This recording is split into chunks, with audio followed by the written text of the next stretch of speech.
and you'll be able to meet the person behind the brand.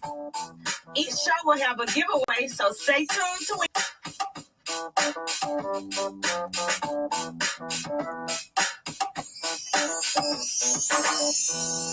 Woo! Thank you, Mr. Pence. We greatly appreciate you. That's my husband, Mr. Pence, always being on time.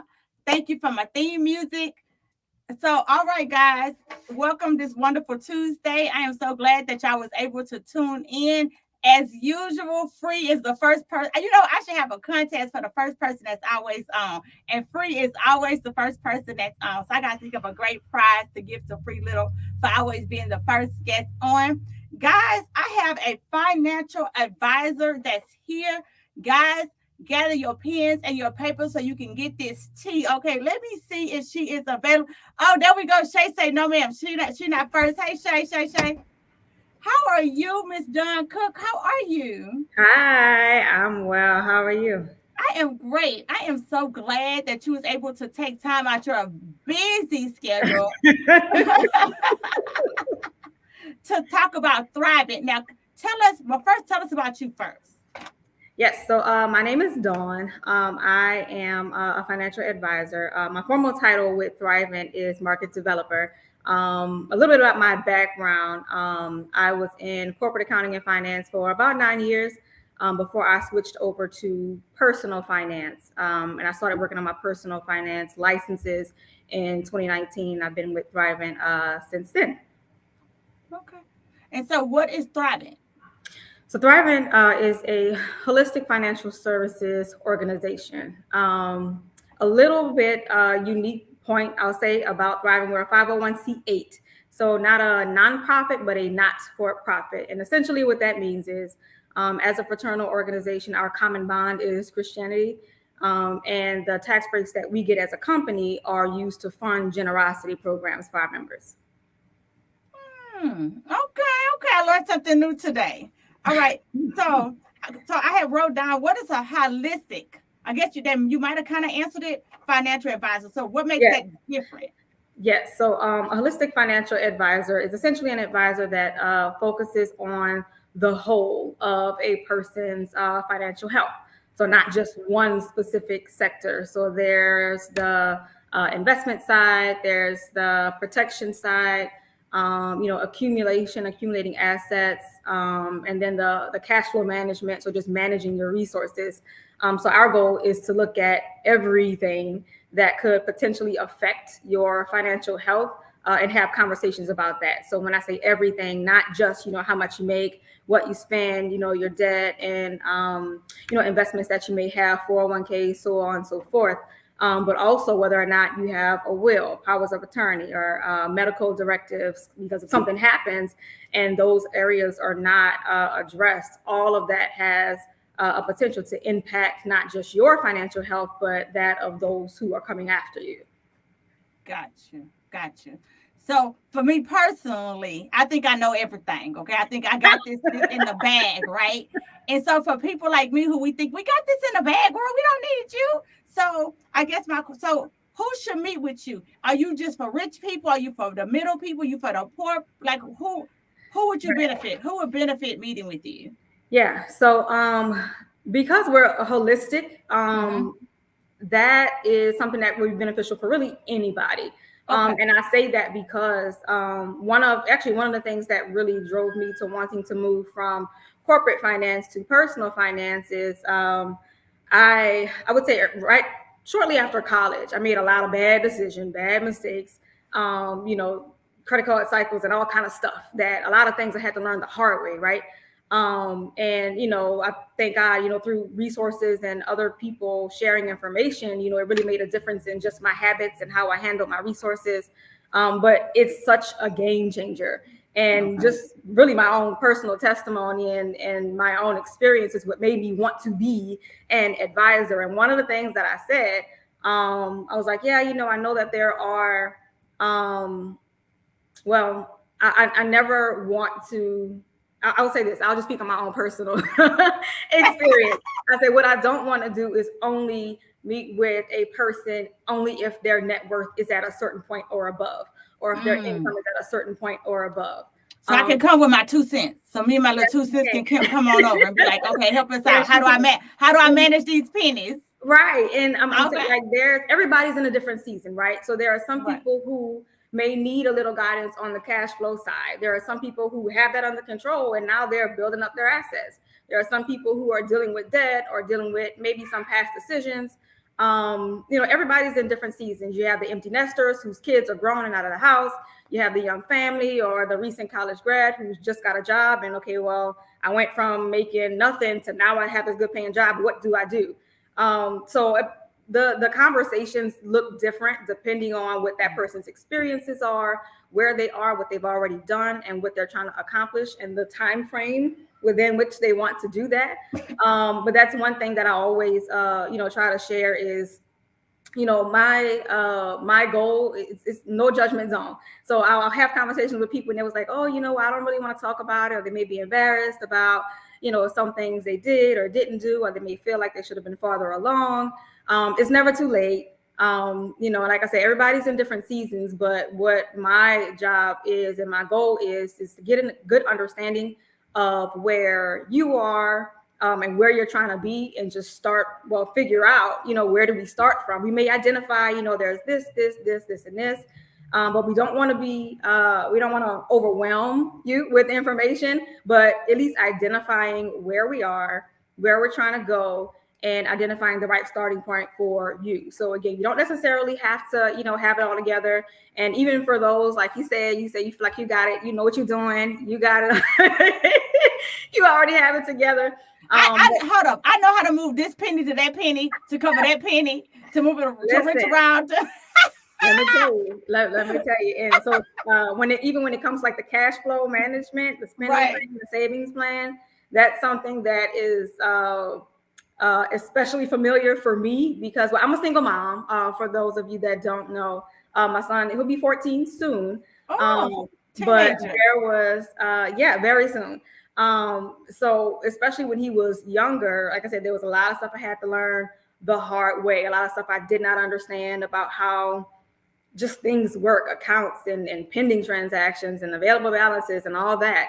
But like I said, that may not be everybody's circumstance. For the one who has a good handle on the cash flow, has a good handle on the debt, then there may be some other ways that we could just maximize your current strategy. And honestly, unless a person is very familiar or well acquainted with the financial services industry, there may just be some things you're just not aware of. And there's nothing wrong with that. But typically, until and unless you have the conversation, we always say you don't know what you don't know. Right. So, the consultations are complimentary. And again, just to even understand, okay, well, what do you already have going on?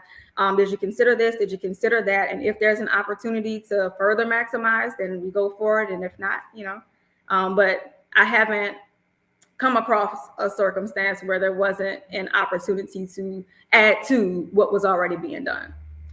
So Dawn, so first I want to tell you that they like, yes, let's get to the nuggets. People like, yes, this is a blessing. I love her heart. I love this interview. Yes, yes, yes.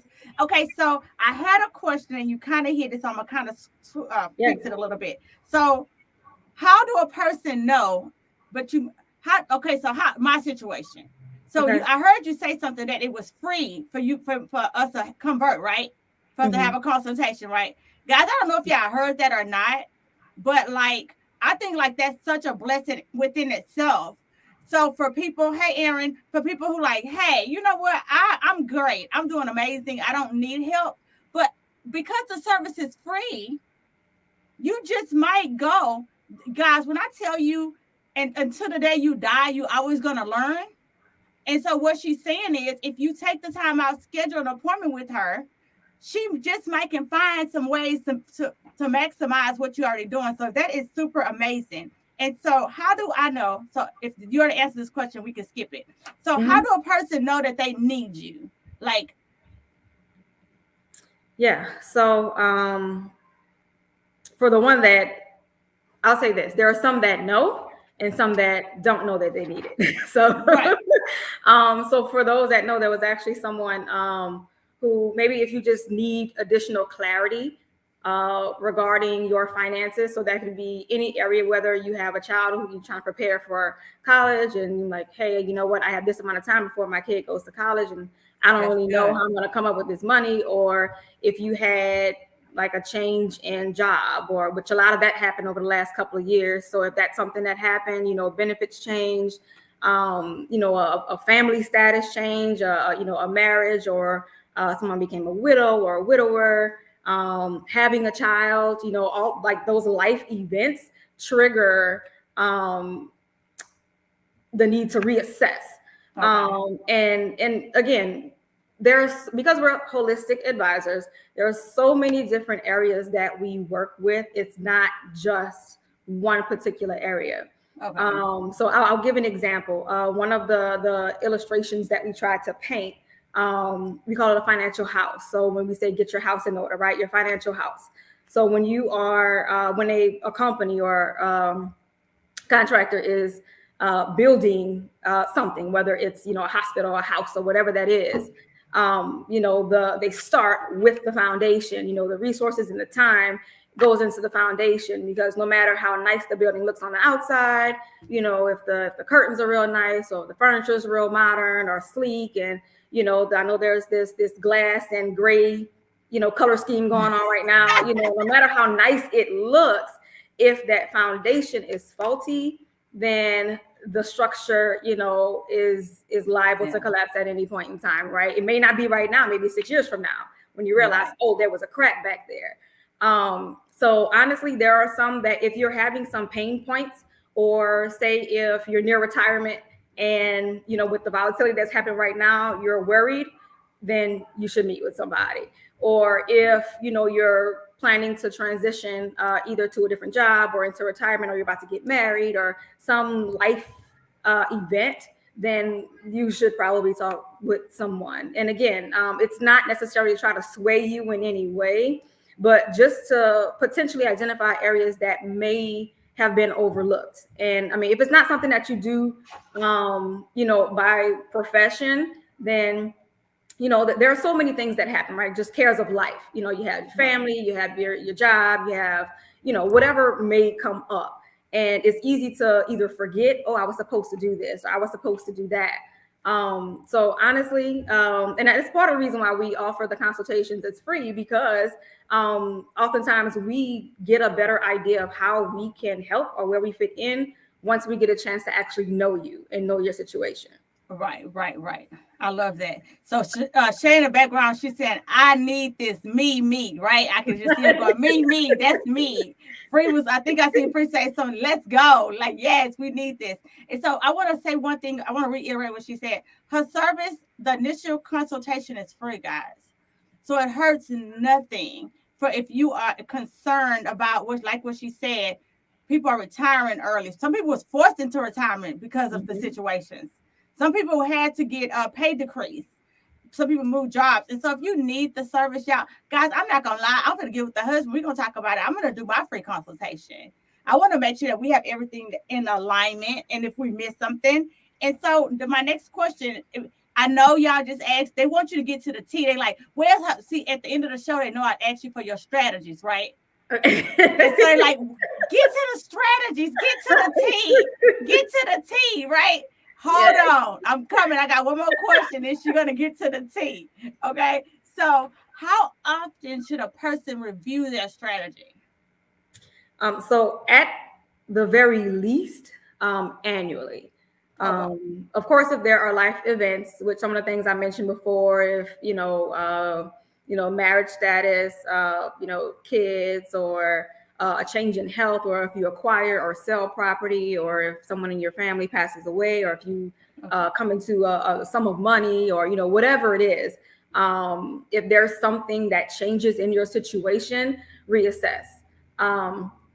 So if I come, I'm sorry. No, go ahead. No, it's okay. No, because I was being sarcastic. No, you go ahead.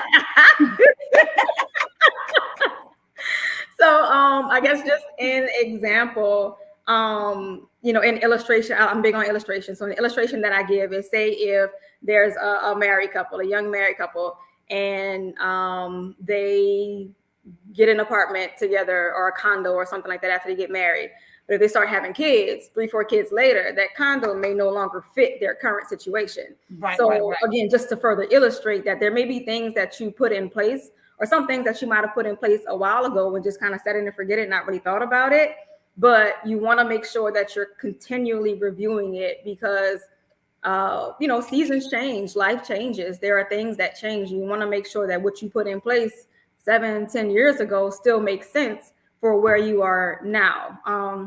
And that even includes, making sure your beneficiaries stay current, especially if there are, relationship changes, or if people pass away. You want to make sure that you want to make sure that the information that's on file with wherever you have it is up to date, because if something happens, you don't want to have to end up having to spend money to fix things. So, Right. yeah, That's true. That's true. I get that. So they asking. So you asked the question. How does you get the consultation? At the end, I'm going to have her. So after the show is over, because I don't know how skillful she is, if she can type that in or not. But after the show, I'm gonna have her go in and drop her information below, guys. Okay. And so all they care about is the T. So I don't know why I don't see yours on your paper what I asked you, but I usually ask a question something like, if you could give us 5 key, what you got for us? Because they ready. Okay. All right. So the first one I mentioned already, but I'm gonna bring it up again, the financial house.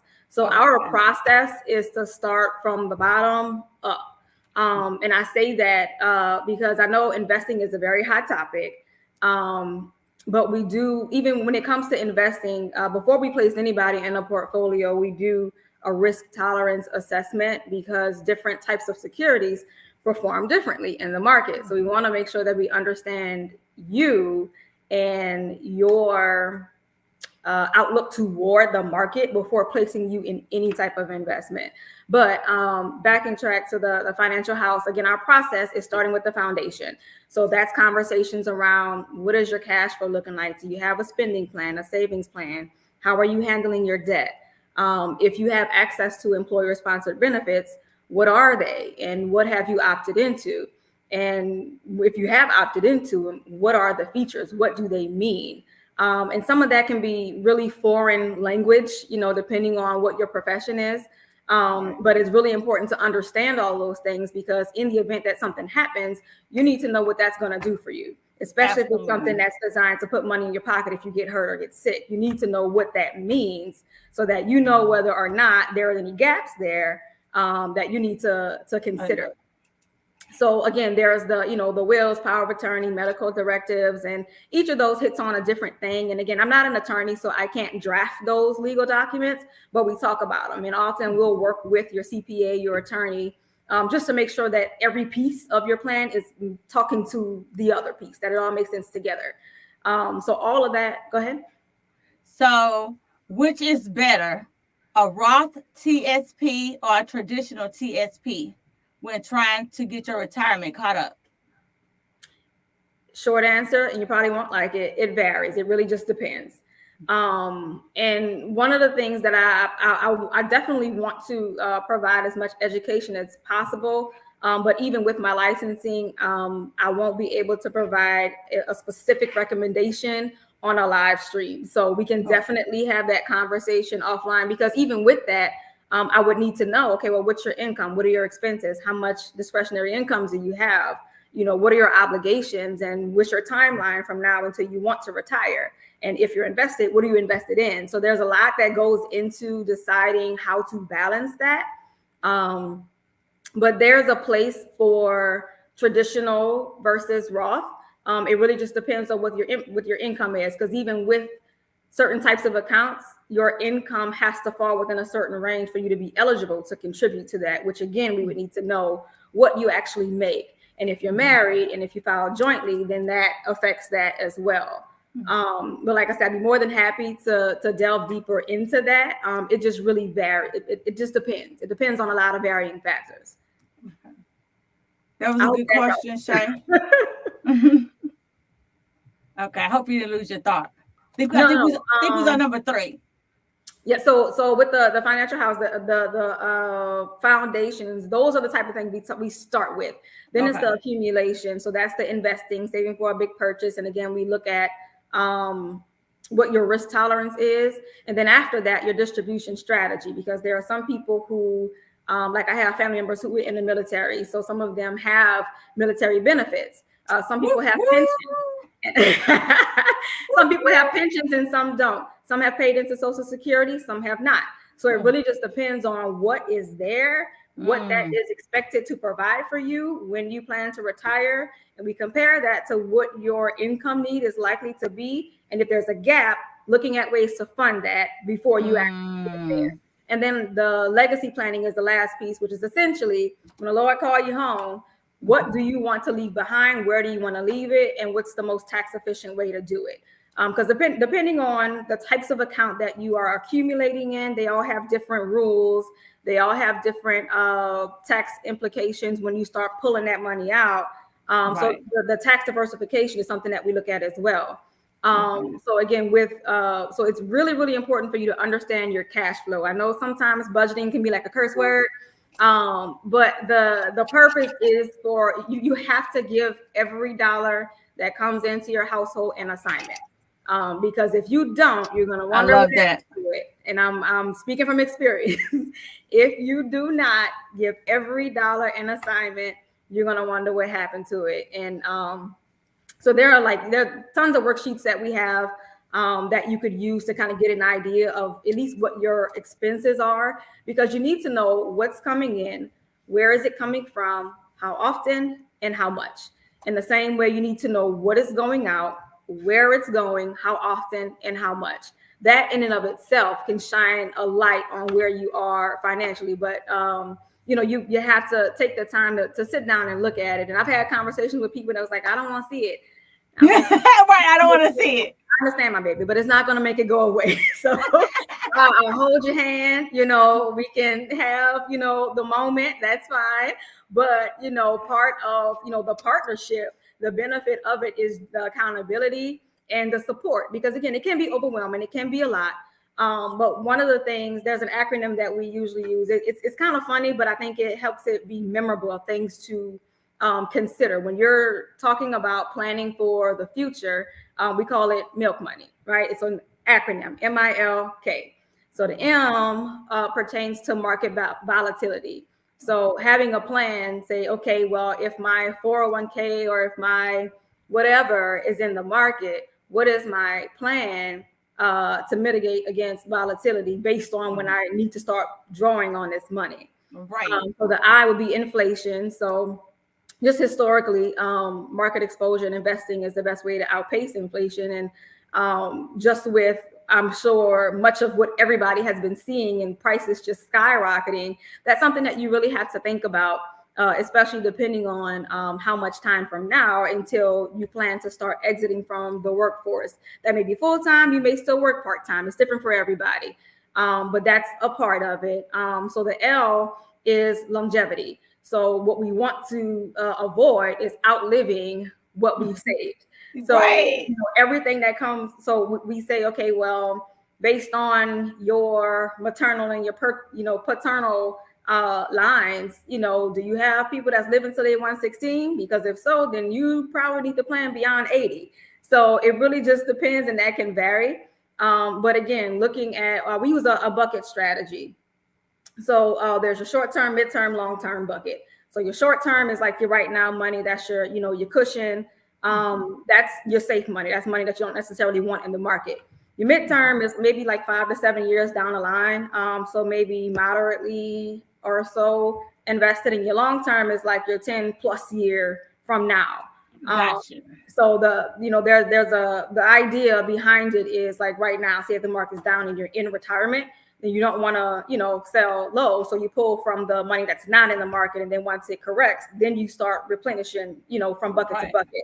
But again, that's just one of the things that as far as what buckets of money you have, having a clear defined purpose for each bucket, because you can have accounts and really don't really know what you're going to do with it. So the goal is You want to accumulate, you want to save, you want to invest for the future, but you also need to have a very clear, specific purpose for everything that you do and what it's supposed to do for you. Because having that answer is going to tell you how you need to handle it. It's going to tell you whether or not you should or shouldn't put that in the market. Because if this money is for a down payment on a house next year, you might be ready. put that in. So, right. So having a very clear purpose, purpose drives everything. There are so many different types of accounts, all kind of different types of portfolio allocations. There's a lot out there and it can be overwhelming, but starting with purpose and what you need your money to do for you and when you need it to happen, that drives the rest of the conversation. So that was the market volatility, inflation, longevity, and the last one, the K, kids. And it's pretty funny, but wasn't expecting that one, but okay.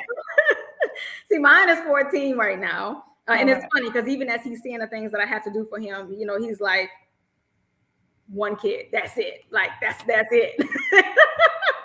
But even, as your kids get older and move out, there may be times where they might move back in, or they might move back in and bring somebody with them, or they have grandkids, or you have grandkids. So, taking into consideration how each of those areas, all of those things affect your financial health. So,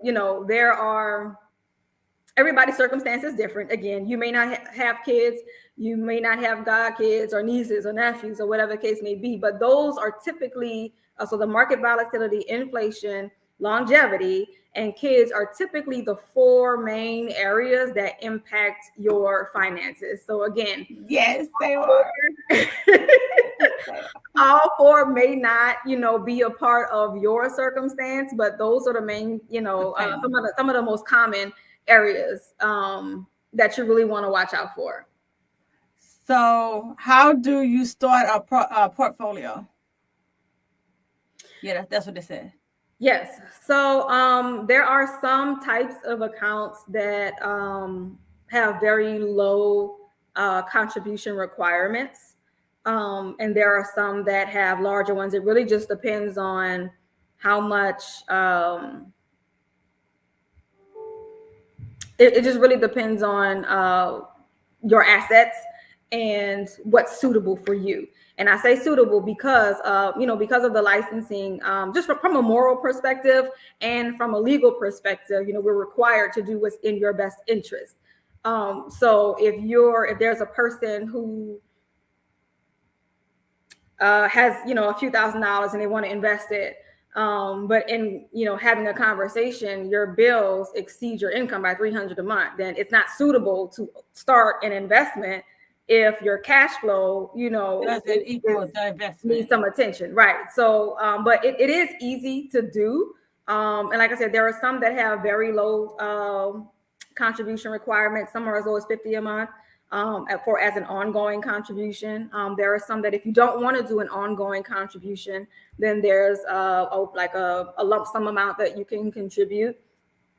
But it really just depends on what your discretionary income looks like. And when I say discretionary, that refers to after all your bills are paid, the money you have left over. That's discretionary income. Okay. So it just depends on after the things that you have to have, your lights, water, groceries, gas. So it just depends on what is left over as far as what would make the most sense for that particular individual. But it is simple to do. Okay. So the consultation is free. But in order to get a portfolio, that's when they start paying, correct? So the three ways that we work, and I say we because I work with a team of advisors in our office. The three ways that we work, one is solution specific. So that is, say, for example, if a person has, just as an example, if they're changing jobs and they can't leave their 401k where it was and they need a place to put it, then they need a very specific solution for that circumstance. And we'll say, okay, well, look, we can help with the transfer, so on and so forth. There you go. And we'll do an annual review beyond that. And that's kind of it. That's solution specific. Or if a person, is a business owner or they don't have life insurance or something like that. So providing a solution. The second way is the portfolio management. So if a person has, a lump sum of money that they say, hey, you know what, I want you to manage this for me, invest it. And of course, we do the risk tolerance assessment in determining how to structure the portfolio. Right. But asset management, portfolio management is the second way. And then the third way is ongoing advice. And that is if a person says, hey, look, this is my situation. Take all of my stuff and I need you to look through it all and give me a written plan to follow. Okay. That's a formal recommendation. Okay. The fee for that does vary depending on the complexity of the case. There are some that are just a one-time, advice. Say if a person is trying to figure out, okay, well, at what age can I retire? Here's all of my accounts, all of my stuff. Tell me, how much more I need to save, or when I can actually retire, or one and done. Or there are some people who like goal tracking. So they can say, okay, well, look, first I need to tackle this debt. Then I need to tackle the savings. Then I need to tackle this. Then I need to tackle that. So it's ongoing. So it depends on, again, how many different accounts are involved, how complex it is, and how frequently we meet as far as what that fee looks like. But those are the three ways. The first two, we would get a commission off of it. So it's nothing out of your pocket outside of the premium you would pay for whatever service you're receiving. But my compensation is a commission off of it. And the third one, that ongoing advice, it's a fee for the plan. Gotcha. Okay. Was that it? I think that's all the questions that I see. I don't see any more questions. I think you was very thorough. I try to be. Let me know if there was something I was kind of cloudy on. Even like the questions I had, I feel like, okay, she kind of answered. Okay, we're back in and fixed. Yeah, so like, okay. So yes, I'm definitely going to be calling you to schedule me a free consultation. Okay. To look at how organized my finances is in order. Mm-hmm. I'm sorry. Go ahead. I'm just laughing because then you get there, you be like, "What the world is going on with this?" I be like, "Look at you said we could bring it to it's how you say holistic." Yes, it's Christian. It's Christian based. Don't judge me, okay? Come as you are. I love it. But also just to throw out there, I don't think I had mentioned it before. My regional office is in Louisiana, but I am licensed in either 32 or 33 states, one of the two. So if you are outside of one of the states that I'm licensed in, I could just apply for a license in that state if you are, in a state that I'm not licensed in currently. But okay, guys, before we forget, bye. Do we get her? What's her name? What's the phone number? What can we find her at? Yes. So if you can please, I'm gonna have you put it in the link anyway, but could you just say it verbally how they can find you? Yes. So my business phone number, and I'll wait a couple of seconds so you could take it down. But it is 504-608-1150. And you can text that number if you wouldn't mind just putting your name and say, hey, my name is so and so, and mention the podcast, and that way I kind of know where we connected. My Thrivent site, it is Connect. Can I type in here too? I was since that's a long. Yeah, can you type in there? Let me see. Because that was a lot. I'm like, that couldn't. I don't see a box for me to type it. I see it on the private side. I'm gonna maybe you can and copy it. Her smart. All right, but my So can you see the comments too? When I flip to the other side, I could. I didn't see it before, but I can see it now. So I guess guests can never see comments. So what did you do so you can see it? Let's see. That's crazy. My guests never see comments. That's why I be over here like this. Really? So when on the right side, I see private chat on the left, which that was the default. So I did not. They probably have to click on that. On the right side, the tab says comments, and I clicked on that, and now I can see it. Wow. All right, guys, we just learned something new. So from now on, when y'all talking to the guests, I'm gonna have the guests looking at it too. so they can convert with y'all. A child who making up people a name and everything. I do. Everybody. Address. She say to my yay, because they be talking to the guests and everything. All right. So guys, y'all have her link. I just posted it just now. Look at Aaron like, yeah. We learned something today. We all learned something today. Okay, cool. So your link, the phone number, and thank you so much for taking time out your busy schedule. I appreciate the invitation. Like, you know, this whole show is just to uplift people and just to show people that there is a way. There is a way out. We just have to, sometimes we be drowning and all we need to do is just reach over and be like, oh, wait, I can use this to get out the water. Wait a minute. Hold up. Yeah. And listen, I've been there. I've been, just even transparency. I mentioned earlier, in case anybody had just hopped on, I mentioned earlier that, I'm a single mom and my son is almost 14. But, there were times that, I had to choose between putting gas in the car and buying groceries. So, look, I've been there. I have been there, I get it. I understand the season. So even if that's where you are, that's all right. It won't last always, but you got to start somewhere. Absolutely, guys. I am so glad that you came in today. Now, I always ask the guests, they want to dance us out. Are you going to stay on the screen and dance with us out? Okay. Okay. She's like, okay. All right, so we wait for Mr. Pence to get into place. So, guys, while we waiting for Mr. Pence to get into place, he will be doing his gospel country song this Sunday, guys. Yeah, I know I'm gonna go live so y'all can hear it. Okay. And then what else? What else I have going on? And then Sunday is his birthday, and I have an event. I promised one of the girls that I would do. I hadn't told him that part yet. Hey, husband. All right. So let me get him on. So you said it for a lot of people, so you can't say that. Yeah, sometime in the middle of all this be. Oh, can you read what he said? Yeah, I love that. Aaron. That's true. In the middle of everything that's going on, we just find a way. Yeah, I love that. Mm-hmm. All right. Y'all ready? Thank you for tuning in today. It would mean the world to me if you will leave a review, a rating, and subscribe to my show. Please share with your family and friends if you enjoyed the show. This show, I'm asking the blueprint, is for you. So send me a message with the topics you want us to discuss. What you doing?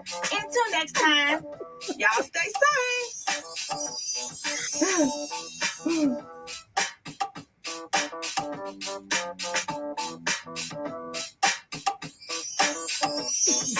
Woo! Thank you guys for tuning in. Until next Tuesday, guys. I have a great guest next Tuesday, as usual. As usual.